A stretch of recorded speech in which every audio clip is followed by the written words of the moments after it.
성경 261쪽 로마서 16장 3절부터서 5절까지 말씀을 찾으셔서 같이 읽겠습니다. 너희는 그리스도 예수 안에서 나의 동역자들인 브리스가와 아굴라에게 문하느라. 그들은 내 목숨을 위하여 자기들의 목까지도 내놓았나니 나뿐 아니라 이방인의 모든 교회도 그들에게 감사하느니라. 또 저의 집에 있는 교회에도 문안하라.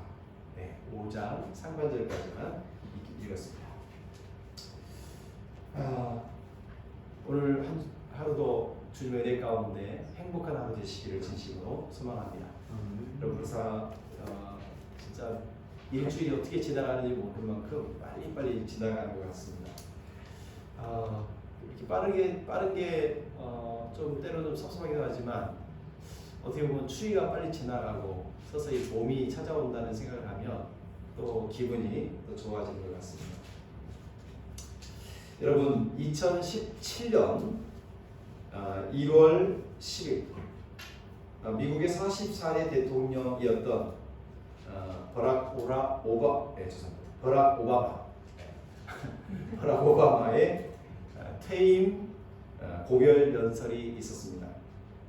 이 오바마 대통령이 8년 동안 대통령으로서 직무를 마감하면서 특별히 고마웠던 사람들 6사람을 소개했습니다. 첫 번째로는 자신의 아내 미셸에게 고마움을 표현하면서 지난 25년 동안 당신은 나의 아내였을 뿐만 아니라 아이들의 엄마였고 나의 가장 친구였다면서 눈물을 훔치며 고마움을 표현했습니다. 두 번째는 지금 현재 미국 대통령이 된 조 바이든 당시 부통령을 껴안고 울먹이면서 조는 위대한 부통령이었고 형제였고 그의 우정과 사랑을 잊을 수 없다며 고마움을 표현했습니다. 세 번째로는 자신을 지지해준 많은 시민, 대중, 국민들에게 고마움을 표현했습니다. 이 모든 일이 우리가 한 일입니다. 여러분이 한 일입니다. 여러분이 그 변화의 주체였습니다. 여러분이 사람들의 희망에 대한 대답이었습니다. 여러분 덕분에 거의 모든 부분에서 우리가 시작했을 때보다 더 훌륭하고 강력해졌습니다. 라고 말하며 마지막으로 Yes, we can. Yes, we did. 우리는 할 수 있습니다. 우리는 해냈습니다. 그렇게 연설을 마감합니다.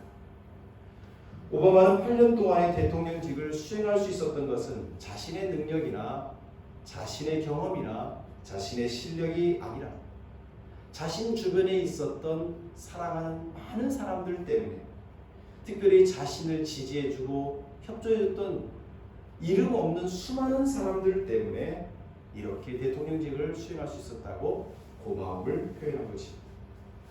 여러분, 우리 삶도 그렇지 않습니까? 지금 내가 이 자리에 있기까지 나 혼자의 힘으로, 내 능력으로 여기까지 올 수 없었습니다. 나를 이 땅에 있게 해준 부모님들이 있었고, 내가 힘들고 어려울 때 도와주고 협력했던 사랑하는 가족들이 있었고, 그리고 내 주변에 많은 지인들과 영향을 주고받으며 오늘 내가 여기 있는 거죠. 그러기에 우리 옆에 있는 분들은 내 인생의 소중한, 지울 수 없는, 잊어서는 안 되는 너무 귀한 분들이죠. 옆에 계신 분에게 한번 고맙습니다, 감사합니다 한번 표현해 볼까요?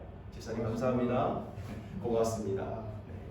앞으로도 우리가 서로 그렇게 고마움을 주고받는 관계가 됐으면 좋겠습니다. 여러분, 흰 백합화가 아름다운 것은 주변에 초록색 잎사귀들이 있기 때문입니다. 꽃이 아름다운 것은 그 뒤에 어둡게 깔려준 배경이 있기 때문입니다. 하늘의 별이 아름답게 반짝일 수 있는 것은 모든 빛을 삼켜버릴 듯한 어두움이 배경이 되어주고 있기 때문입니다. 성경을 보면 꽃의 배경이 되어준 사람들, 꽃나무와 같은 사람들이 많이 있습니다. 오늘 본문에도 바울이라고 하는 아름답고 위대한 신앙의 꽃을 피워준 그 사람, 이 위대한 아름다운 바울이라는 꽃의 배경이 주었던 사람들이 로마서 16장에 많이 소개되고 있습니다. 여러분, 바울은 참으로 대단한 사람입니다. 바울은 주님의 복음을 전 세계로 확장하는데 가장 결정적인 역할을 했던 사도였습니다. 신약 성경이 27권인데 그 절반에 가까운 13권을 기록한 사람입니다. 기독교 신학의 토대를 마련해 준 사람입니다. 그러나 바울이 이렇게 훌륭한 일들을 할 수 있었던 것은 자신 혼자만의 힘으로 된 것은 아닌 것이죠. 만약 어떤 사람이 바울에게 그 어려운 일을 어떻게 이겨내고 그 힘든 일을 어떻게 이룰 수 있었습니까? 라고 묻는다면 바울은 나 혼자 한 것이 아닙니다. 제 주변에 많은 일꾼들이 함께해 주었습니다. 그분들 때문에 외롭지 않았고 그분들 때문에 아름다운 사역을 할 수 있었습니다. 라고 분명히 말할 것 같습니다. F.F. 브루스라고 하는 신학자가 있습니다. 그는 바울에 대해서 오랫동안 깊이 있게 연구한 성경학자였습니다. 그런데 이 브루스가 바울 사역에 결정적인 도움을 준 사람은 최소한으로 잡아도 20명이 이른다라고 말합니다. 그 중에 대표적인 인물이 있는데 바나바, 루디아, 그리고 오늘 우리가 함께 찾아볼 브리스가와 아굴라 부부입니다.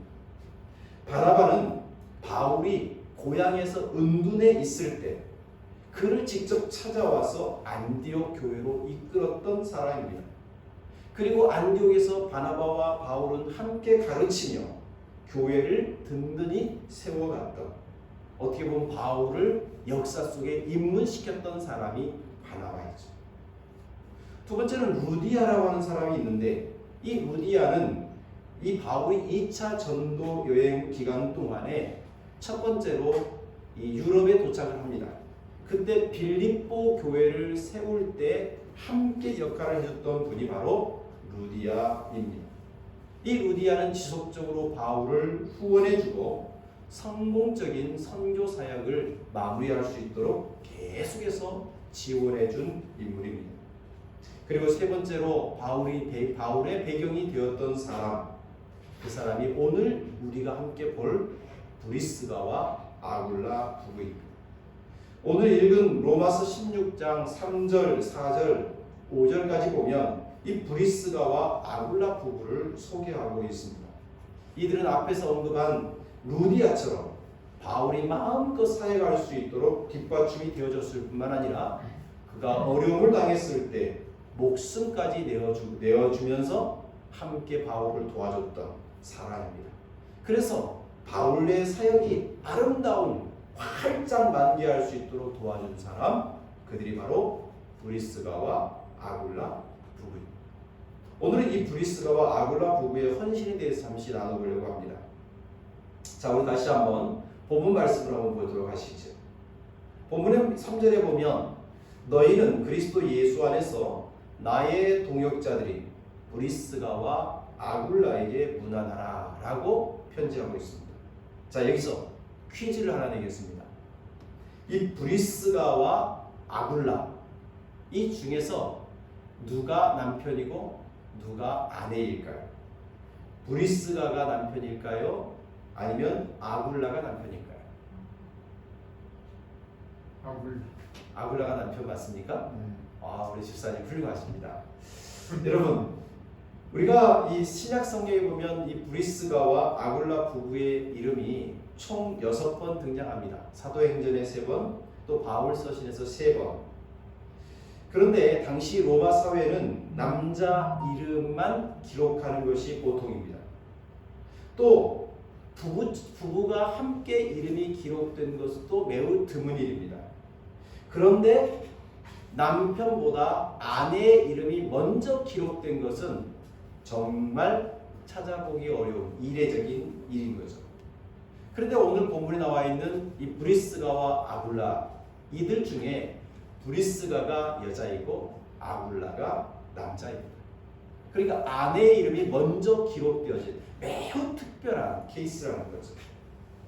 왜 이렇게 여인의 이름을 먼저 앞에 기록하고 남편의 이름을 뒤에 기록해 놓은 걸까? 여기에 대한 다양한 해석이 가능하지만 먼저는 브리스가가 로마의 귀족 출신 그 귀족 집안의 여인이었다는 해석이 있습니다. 반면에 아굴라는 유대인 평민, 텐트를 만드는 제조업자였습니다. 그래서 당시 로마 귀족 출신의 사람을 먼저 앞세움으로써 그 집안이 어떤 집안인지를 강조하기 위해서 이렇게 기록했다는 해석이 있습니다. 또 단순히 사회적인 지위 때문에 그런 것이 아니라 교회에서의 역할과 영향력이 이 브리스가가 남편 아굴라보다 더 적극적이고 더 활동적이었기 때문에 이렇게 기록해 놓았다라고도 해석합니다. 그런데 여러분 중요한 것은 그 이유가 무엇이든지 간에 아내인 브리스가의 이름이 먼저 기록된 것은 매우 특이한 일이지만 이 특이한 일에 대해서 바울뿐만 아니라 로마 교회의 많은 성도들이 이것을 이상하게 여기지 않았다는 겁니다. 다시 말하면 우리 한국에 뭐라고 해도 남자가 먼저야 이런 꼰대 같은 고리타분한 원리가 당시 로마 교회 안에는 적용되지 않았다는 거예요. 로마 귀족 출신의 브리스가, 유대의 천막쟁이 아굴라, 이들은 어떻게 보면 엄청난 차이를 가진 사람들이었고 남자, 여자, 당시의 사회적인 신분의 차이가 있었지만 어쨌든 그 모든 차이를 극복하고 이들은 신앙으로 연합되어진, 신앙으로 똘똘 뭉쳐진 아름다운 부부였음은 분명해 보입니다. 여러분 이 아굴라와 브리스길라 이 부부에 대해서 바울은 오늘 첫 번째로 자신의 동역자라고 소개해 주고 있습니다. 여러분 동역자 3절에 보면 자기의 나의 동역자라고 소개하는데요. 이 동역자라는 것은 일을 같이 하는 사람이라는 뜻이겠죠. 근데 일을 같이 하는데 사도 바울은 이 빌립보서 4장 3절에 보면 이 동역자를 나와 멍에를 같이 한 자라고 설명합니다. 좋은 일, 쉬운 일만 함께 한 일꾼이 아니라 굳은 일, 어려운 일, 힘든 일, 고생스러운 일, 무거운 짐을 함께 짊어준 사람이라고 말하는 거죠. 출신 지역도 다르고 성격도 다르고 성장형 환경도 다르지만 우리가 무슨 일을 할 때 같은 목적, 같은 마음을 가지면 동역자가 될 수 있죠. 그렇습니다. 바울과 브리스가와 아굴라 부부도 다 너무너무 다른 사람들이었지만 그러나 같은 목적이 있었습니다. 그 같은 목적이란 3절 말씀에서 우리가 볼 수 있듯이 그리스도 예수 안에서 나의 동역자가 되었다. 여러분 그리스도 예수 때문에 바울과 브리스길라 아굴라 부부가 한 동역자가 될 수 있었다는 거죠. 여러분 당시 지중해를 제패한 로마 제국은 로마에 의한, 로마를 위한 로마의 평화를 외치면서 무력으로 힘과 칼로 수많은 나라를 침략하고 약탈하고 그래서 무수한 사람들을 노예로 끌어다가 로마를 유지해 갔습니다. 1세기 무렵의 로마 사회는 노예와 자유 시민의 비율이 3대 1이었다고 말합니다. 결국 로마의 강성, 로마의 영광은 노예들의 피와 땀과 착취의 결과물이었던 거죠. 때문에 로마 제국의 치하에 있는 절대 다수의 사람들은 다시금 로마로부터 벗어나 자유롭게 고국으로 돌아가서 내 삶을 누리는 자유를 꿈꾸고 있었습니다. 로마 제국의 폭력과 착취와 억압에서 해방되어서 소위 말하면 성경에서 말하는 대로 구원받는 삶을 은근히 기다리고 있었던 거죠.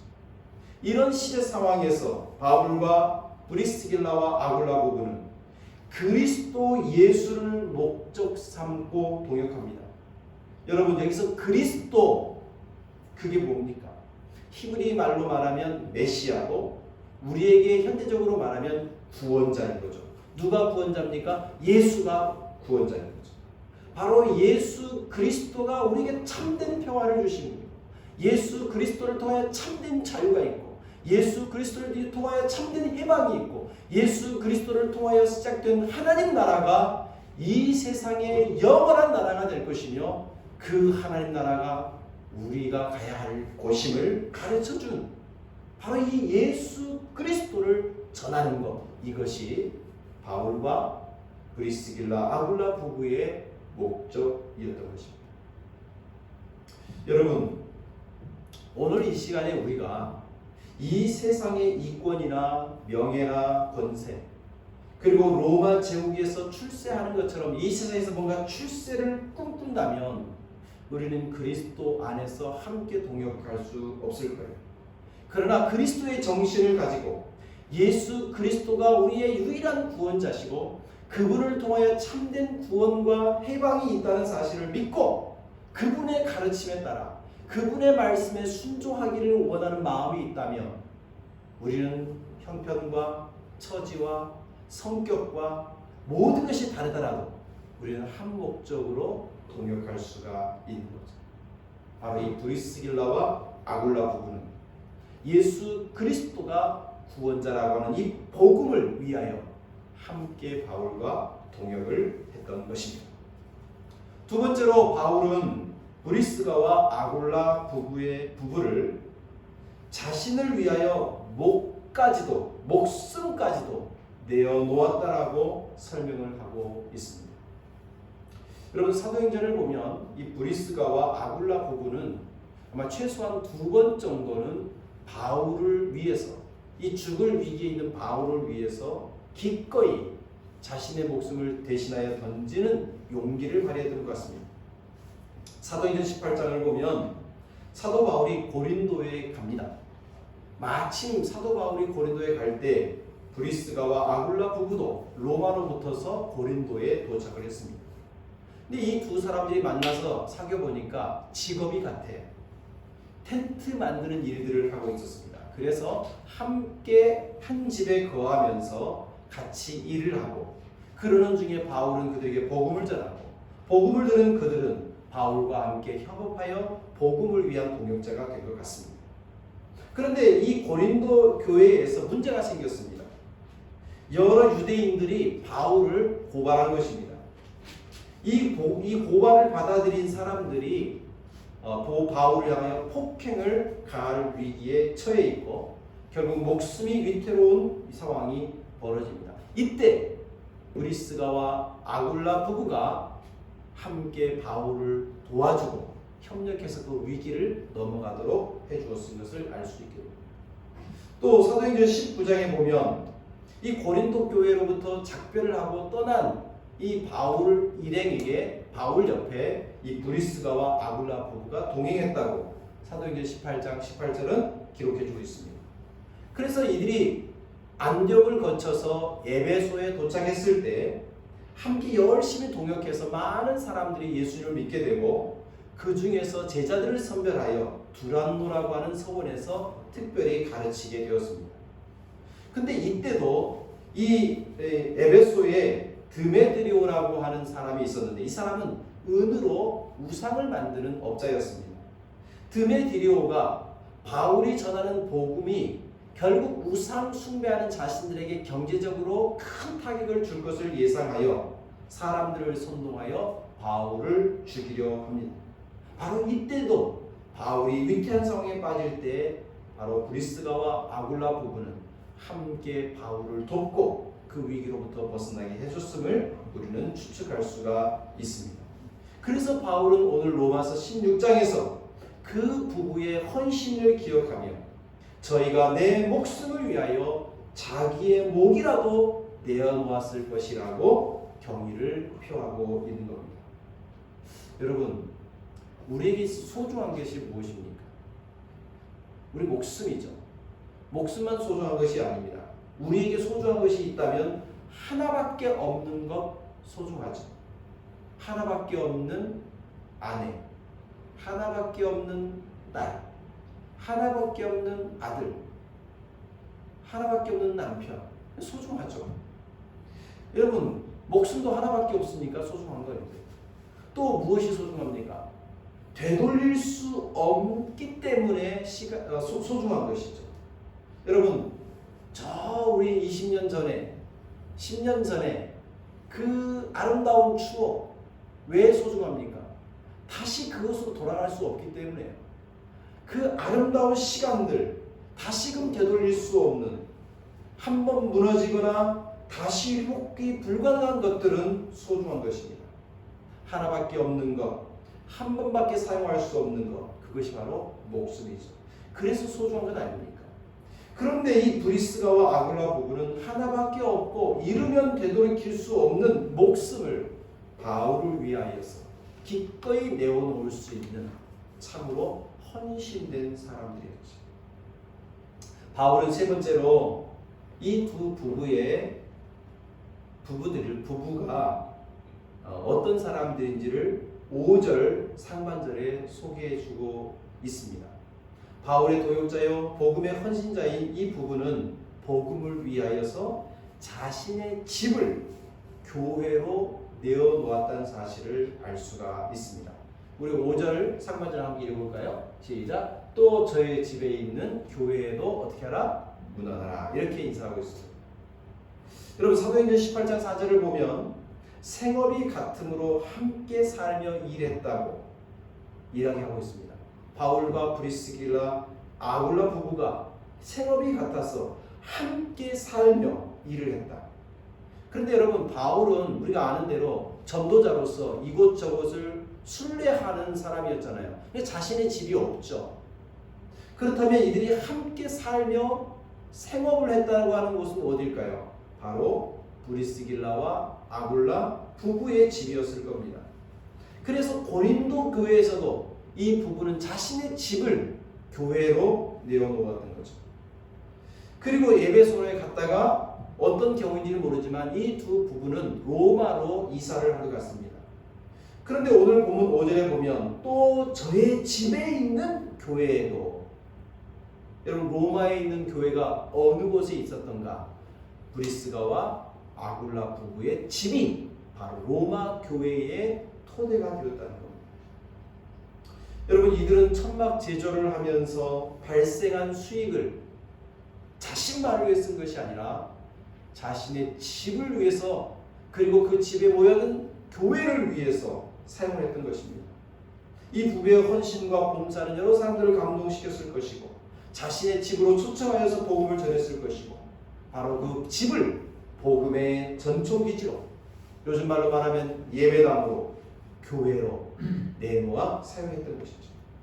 이처럼 브리스가와 아굴라 부부, 여러분 사도행전 18장에 보면 이 브리스가가 아니라 브리스길라 이렇게 되어 있거든요. 그래서 제 입에 자꾸만 브리스길라 이렇게 되어 있는데요. 브리스가와 브리스길라는 같은 이름이라고 성경학자들은 말합니다.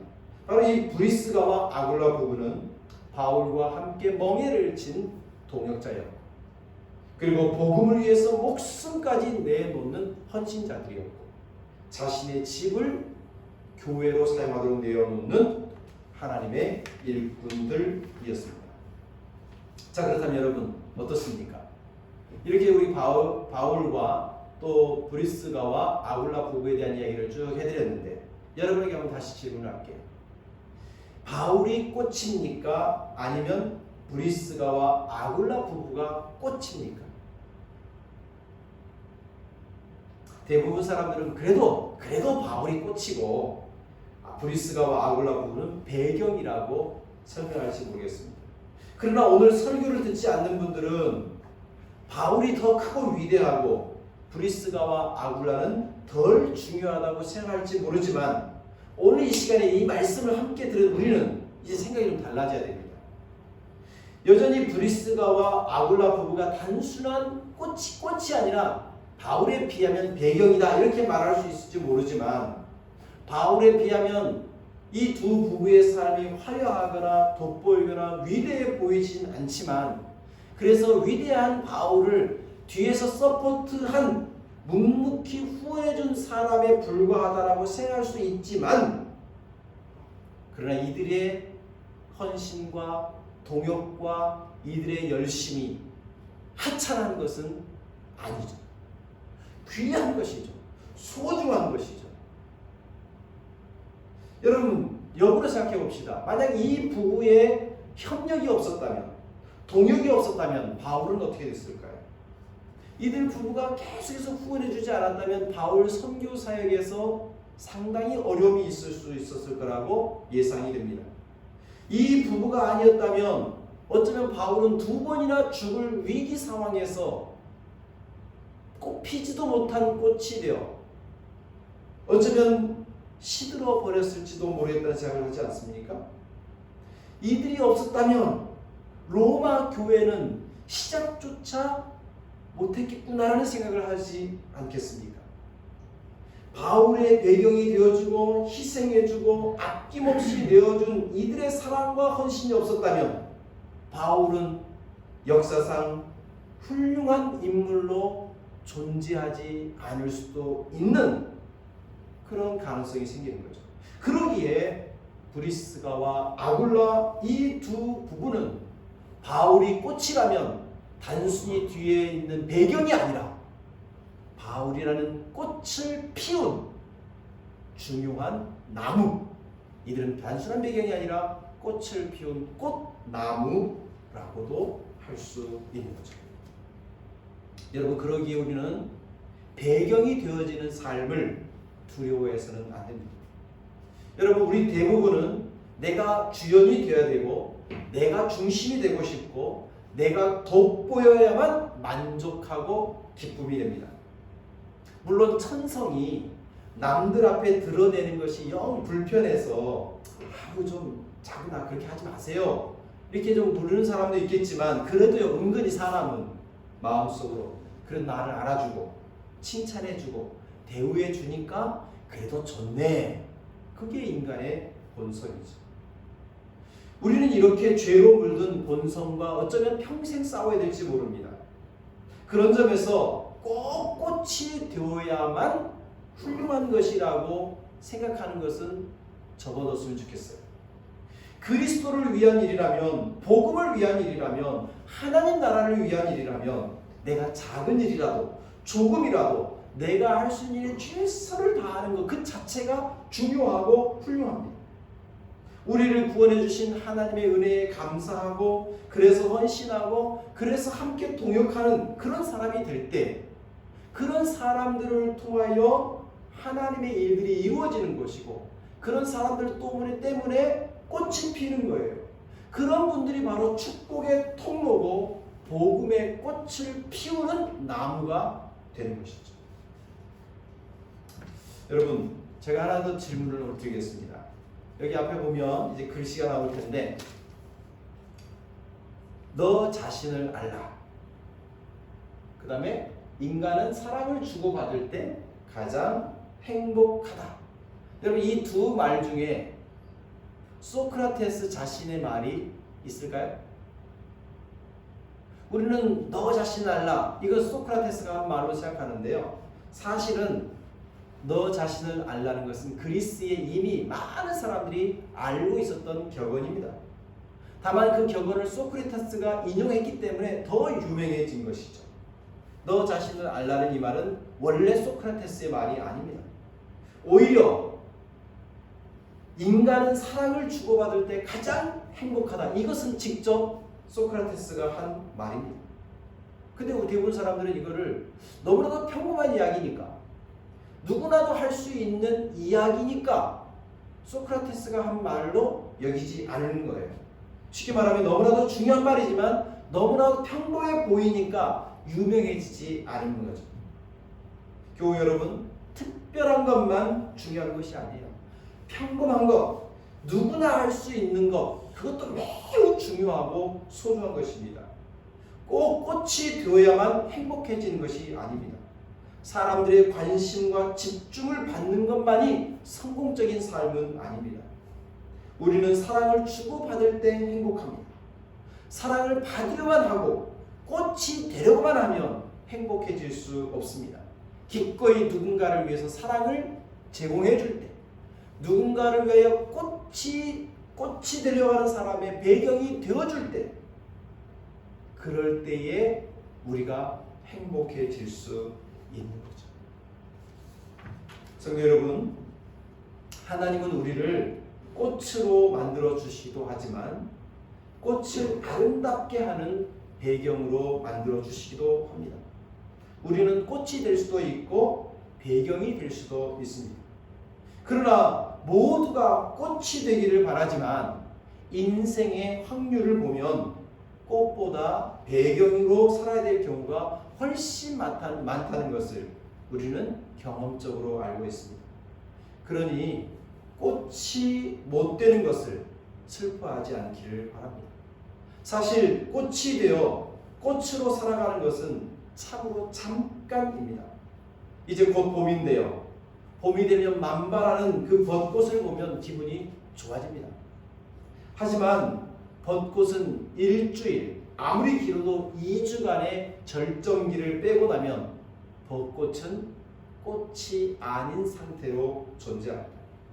꽃이 되기 위해서는 더 많은 시간을 꽃이 아닌 모습으로 지내야 한다는 것, 이것을 기억하십시오.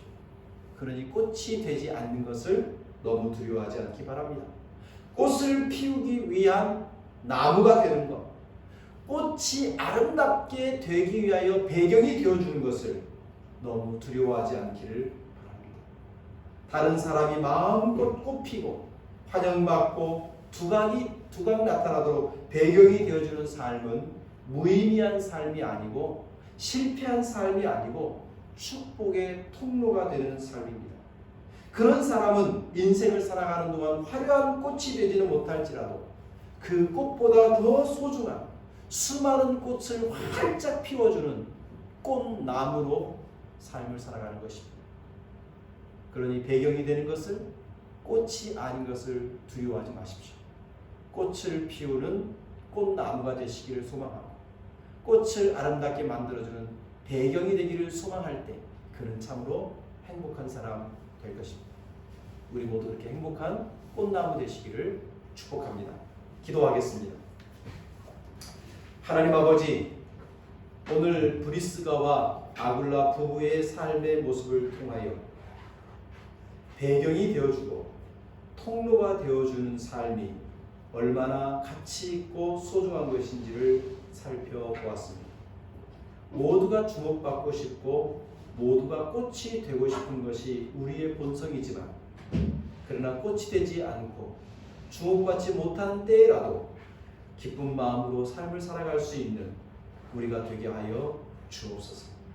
우리가 기쁨으로 배경이 되어주고 기쁨으로 축복의 통로가 되어진다면 하나님은 우리를 잊지 아니하시고 복음을 위한 동역자로, 복음을 위한 헌신자로, 복음을 위한 일꾼으로 우리를 인정해 주시며 우리로 하여금 진정으로 행복한 사람 되게 하실 줄 믿습니다. 우리 모든 기쁨의 교우들이 꽃을 피우는 꽃나무 되게 해 주옵소서. 예수님의 이름으로 기도드립니다. 아멘.